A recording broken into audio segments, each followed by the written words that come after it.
what does this stuff do for you in recovery? What is it that so it's an inherent love for you, maybe of the outdoors, and you said, but I know for both of you it's an integral part of your recovery identity and recovery motivation and the way it works for you. What's going on? Why is it so helpful to where you're at now to do these things, to be physically active, to be in the mountains, to do an ultra marathon? Why are these things? Why are they so important? How do they work as part of recovery, rather than just what everyone does? Yeah. Right. At first, shall I start from the beginning?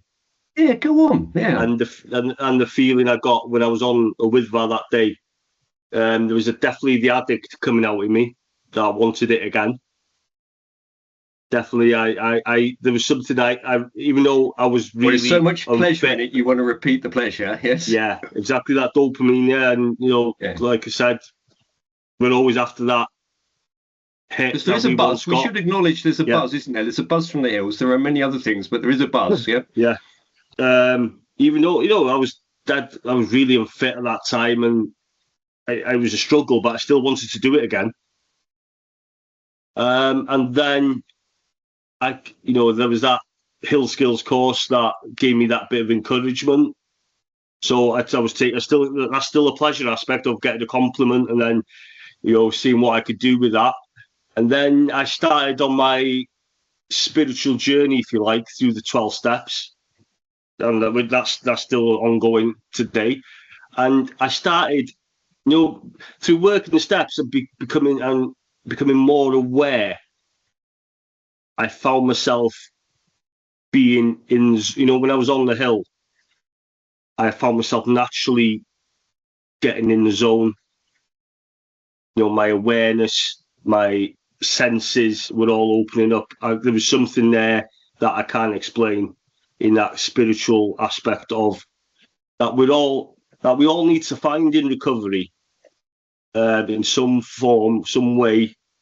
Not, there's no right or wrong way of doing it. For me, it became easier through getting on the hills.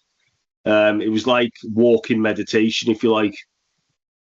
Yeah, I started noticing things like lichen, for example, alpine plants, the geology, noticing how beautiful the lakes were, and like recovery, a mountain day, it's not about the summit, and it's not, it's the journey. And if we can be aware from that start point in the car park up to the summit and all the way back down, if we could be aware for that duration, it's amazing. It's not, a lot of people I imagine, on their day up Snowdon, they'll just huff and puff, tap the summit and off back down. But it's about being present and taking it all in and being one, with it all.